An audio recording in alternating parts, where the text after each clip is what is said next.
सोचिए, एक ऐसा साम्राज्य जो बना तो धोखे, खून और बेइंतहा सत्ता की भूख से, लेकिन जिसका अंत हुआ परम शांति और पश्चाताप पर। आज के इस ऐतिहासिक विश्लेषण में हम प्राचीन भारत की उस बेजोड़ गाथा में गोता लगाने वाले हैं, मौर्य साम्राज्य की कहानी। ये कोई आम कहानी नहीं है, इसमें महासंग्राम है। एक ऐसे गुरु की अकल्पनीय कूटनीति है जिसका दिमाग कंप्यूटर से भी तेज था, और एक ऐसे क्रूर विजेता की दास्तान है जो अचानक शांति का दूत बन गया। ये सारी बातें सीधा प्राचीन ग्रंथों और शिलालेखों से ली गई हैं। तो चलिए, बिना किसी देरी के शुरू करते हैं इंसानी महत्वाकांक्षा और प्रतिशोध की ये सबसे गहरी दास्तान। अच्छा, तो इस चर्चा की शुरुआत में एक बहुत ही दिलचस्प सवाल से करना चाहता हूँ। आखिर एक साम्राज्य को असल में बनाता कौन है? वो राजा जिसके हाथ में तलवार होती है, या वो कुशाग्र विद्वान जो ये तय करता है कि वो तलवार चलेगी किस पर? मौर्य साम्राज्य की पूरी नींव ही इस कमाल की जुगरबंदी पर टिकी थी। एक तरफ थे चाणक्य, जिनका अचूक दिमाग किसी भी दुश्मन को मार दे सकता था, और दूसरी तरफ युवा चंद्रगुप्त मौर्य, जिनकी ताकत और फुर्ती का कोई सानी नहीं था। तो अब आते हैं हमारे पहले भाग पर, the mastermind and the conqueror.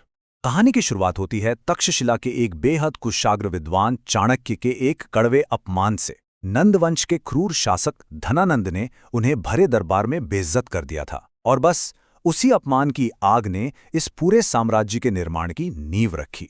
Chanakya ने कसम खा ली कि वो नंद वंश का नामो निशान मिटा देंगे, और इस महाविनाश के लिए उन्हें अपना एकदम परफेक्ट हथियार किसमें मिला? एक युवा बालक में, जिसका नाम था चंद्रगुप्त। अब जरा इस बात पे गौर कीजिए कि चंद्रगुप्त का उदय कितनी तेजी से हुआ। मतलब ये सच में हैरान कर देने वाला है। 345 ईसा पूर्व में चंद्रगुप्त का जन्म होता है, और चाणक्य के कुशल मार्गदर्शन में सिर्फ कुछ ही सालों के भीतर, यानी 322 ईसा पूर्व में, वो राजधानी पाटलिपुत्र को घेर लेते हैं और शक्तिशाली नंद वंश का हमेशा के लिए गेम ओवर कर देते हैं। लेकिन रुकिए, उनकी भूख यहीं शांत नहीं हुई। चंद्रगुप्त ने अपनी सेना का रुख पश्चिमोत्तर की तरफ मोड़ा, और 305 ईसा पूर्व आते आते सिकंदर महान की सेना के बचे हुए हिस्सों का नेतृत्व कर रहे यूनानी सेनापति सेल्यूकस निकेटर को भी धूल चटा दी। और ये बेहतरीन तरीके से समझाता है चाणक्य का वो मिलिट्री मॉडल जिसने इस तेज जीत को मुमकिन बनाया। अर्थशास्त्र में दिए गए सप्तांग सिद्धांत के तहत ये उस काल की सबसे खतरनाक युद्ध मशीन थी। इस 4 स्तरीय ढांचे में सबसे पहले आते थे पैदल सैनिक। इनकी स्पीड और लाखों की तादादी इनकी सबसे बड़ी ताकत थी। फिर आते थे घुड़सवार, जो सरप्राइज और तेज अटैक के मास्टर थे। उसके पीछे रथ, जहां से सेनापति सेफ रहकर पूरी कमान संभालते थे। और अंत में विशाल हाथी। ये उस दौर के अल्टीमेट डिस्ट्रक्टिव फोर्स थे, कह सकते हैं उस जमाने के टैंक। इनकी तो बस एक चिंगाड़ ही दुश्मनों के पसीने छुड़ाने के लिए काफी थी। इस विशाल फौज को देखकर विदेशी इतिहासकार भी पूरी तरह सन्न रह गए थे। अब देखिए, विदेशी इतिहासकारों में सेना के सटीक आकार को लेकर थोड़ी बहस जरूर है। स्ट्रैबो और जस्टिन का मानना था कि चंद्रगुप्त के पास 6 लाख सैनिकों की एक बहुत ही विशाल फौज थी, जिसने पूरे भारत को रौंद डाला। दूसरी तरफ प्लूटार्क और एरियन कहते हैं कि नहीं, ये आंकड़ा करीब 1 लाख के आसपास था। अब नंबर चाहे जो भी हो, एक बात तो बिल्कुल साफ है कि मौर्यों की ये वॉर मशीन इतनी विशाल और भयानक थी कि इसने पूरे उपमहाद्वीप के दुश्मनों में खौफ पैदा कर दिया था।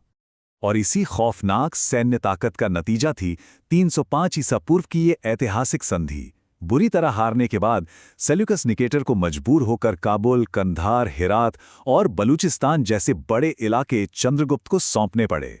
बात सिर्फ जमीन तक नहीं रुकी। रिश्तों को पक्का करने के लिए सेल्यूकस ने अपनी बेटी हेलेना, जिन्हें कार्नेलिया भी कहा जाता था, की शादी चंद्रगुप्त से कर दी। बदले में चंद्रगुप्त ने उन्हें 500 युद्ध हाथी दिए। इस संधि ने ना सिर्फ साम्राज्य का नक्शा बदल दिया, बल्कि चंद्रगुप्त के दरबार में मेगास्थनीज नाम के एक यूनानी राजदूत की एंट्री भी करवाई। इसी मेगास्थनीज ने अपनी मशहूर किताब इंडिका में इस साम्राज्य के कई गहरे रहस्य दुनिया के सामने खोले। चलिए, अब आगे बढ़ते हैं भाग 2 की ओर, palace intrigue and the golden cage. रणभूमि की धूल और खून से निकलकर अब हम उस जगह चलेंगे जहां दुनिया जीतने वाले सम्राट को भी चैन की नींद नसीब नहीं थी। साम्राज्य का वो हिस्सा जो बाहर से जितना आलीशान था, अंदर से उतना ही खौफनाक। राजधानी पाटलिपुत्र की सुरक्षा के बारे में सुनकर सच में रोंगटे खड़े हो जाते हैं। ग्रंथों के मुताबिक ये विशाल महल लकड़ी के बने थे, और इन पर पत्थरों की गजब की नक्काशी थी। मतलब देखने में एकदम जन्नत। लेकिन इस सुंदरता के पीछे मौत का साया मंडराता था। पूरे शहर को 64 विशाल गेट्स और 550 वॉच टावर से सुरक्षित किया गया था।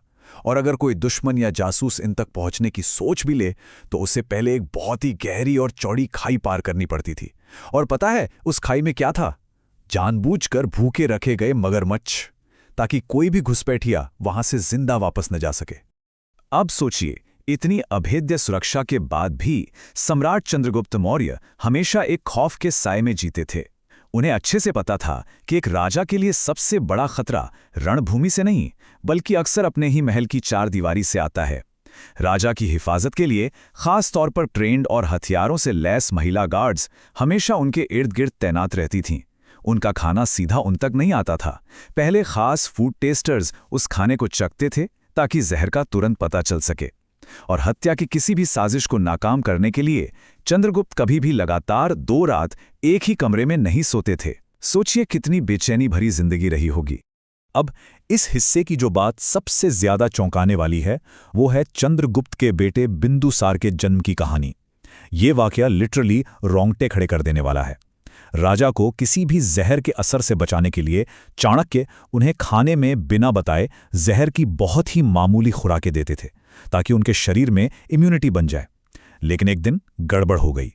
वो जहरीला खाना गलती से गर्भवती रानी ने खा लिया। रानी तड़पने लगी। अब साम्राज्य के वारिस को बचाना सबसे जरूरी था, तो चाणक्य ने बिना एक सेकंड सोचे अपनी तलवार निकाली और रानी का पेट चीरकर बच्चे को निकाल लिया। क्योंकि बच्चा समय से पहले पैदा हुआ था, उसे जिंदा रखने के लिए तुरंत एक ताजी काटी गई बकरी के पेट में रखा गया ताकि उसे प्राकृतिक गर्माहट मिल सके। जी हां, और माना जाता है कि बकरी के खून की बूंदों की वजह से ही इस बच्चे का नाम बिंदुसार पड़ा। यह एक ऐसा अकल्पनीय मेडिकल एक्सपेरिमेंट था जिसने मौर्य वंश का भविष्य बचा लिया। अब हम प्रवेश करते हैं हमारी तीसरे और सबसे ड्रामेटिक भाग में, ब्लड एंड एनलाइटनमेंट। बिंदुसार के बाद सत्ता की चाबी उस सम्राट के हाथ में आई जिसका नाम भारतीय इतिहास में शायद सबसे ज्यादा गूंजता है, अशोक। लेकिन महान अशोक द ग्रेट बनने से पहले की जो उनकी कहानी है ना, वो किसी भी कल्पना से कहीं ज्यादा हिंसक और खौफनाक है। 2773 ईसा पूर्व में पिता बिंदुसार की मौत के बाद अशोक ने अनौपचारिक तौर पर सत्ता पर कब्जा तो कर लिया था, लेकिन उनका ऑफिशियल और ग्रैंड राज्याभिषेक पूरे 4 साल बाद 269 ईसा पूर्व में हुआ। अब आप सोच रहे होंगे कि ये 4 साल का गैप क्यों?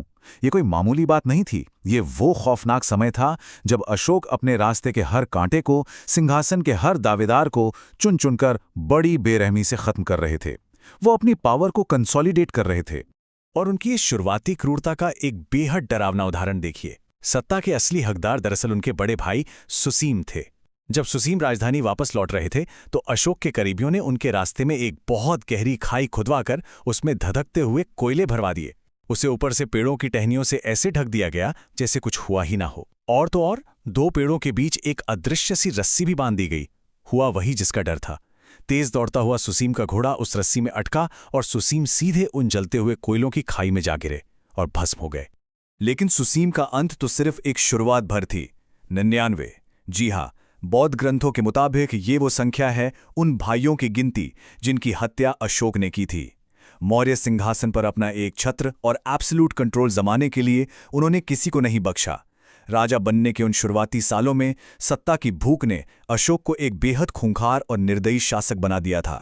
सत्ता पर अपनी पकड़ पूरी तरह से लोहे जैसी मजबूत करने के बाद अशोक ने अपनी उस विशालकाय वॉर मशीन का रुख एक ऐसे राज्य की तरफ मोड़ा जिसने कभी किसी की गुलामी स्वीकार नहीं की थी, उत्कल, जिसे हम कलिंग के नाम से जानते हैं।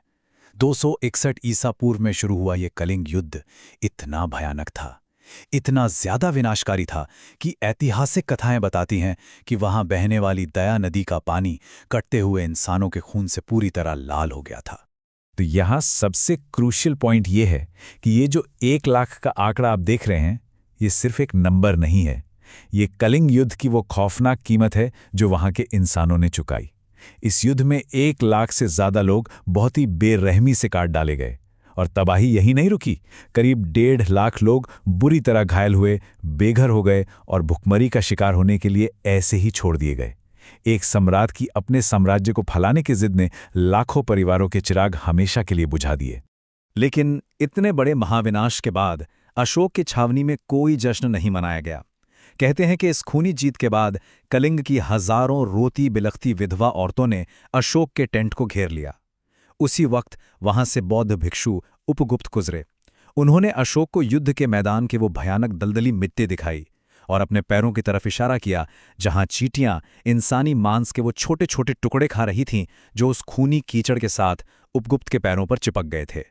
वो खौफनाक मंजर, वो मांस के लोथड़े और उन औरतों की चीखें, इन सब ने मिलकर सम्राट अशोक के भीतर के उस कठोर पत्थर को झकझोर कर चकनाचूर कर दिया। और हम ये सब हवा में या सिर्फ लोक कथाओं के आधार पर नहीं कह रहे हैं।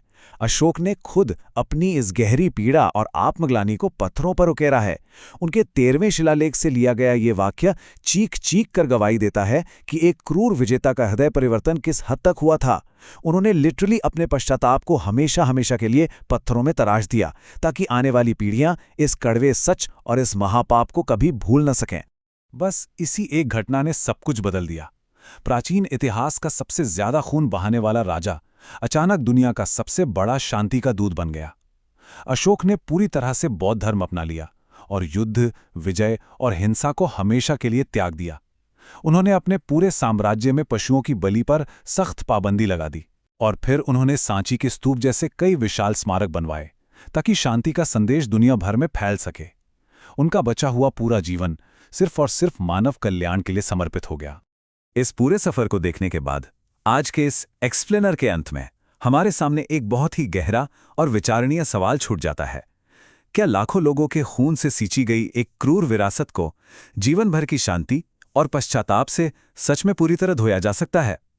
चंद्रगुप्त मौर्य की वो महत्वाकांक्षा, चाणक्य की वो बेजोड़ कूटनीति और फिर अशोक का वो गहरा पश्चाताप, इन सबसे मिलकर बना ये मौर्य साम्राज्य हमें हमेशा ये सोचने पर मजबूर करता रहेगा कि एक साम्राज्य की, सत्ता की असली कीमत आखिर होती क्या है।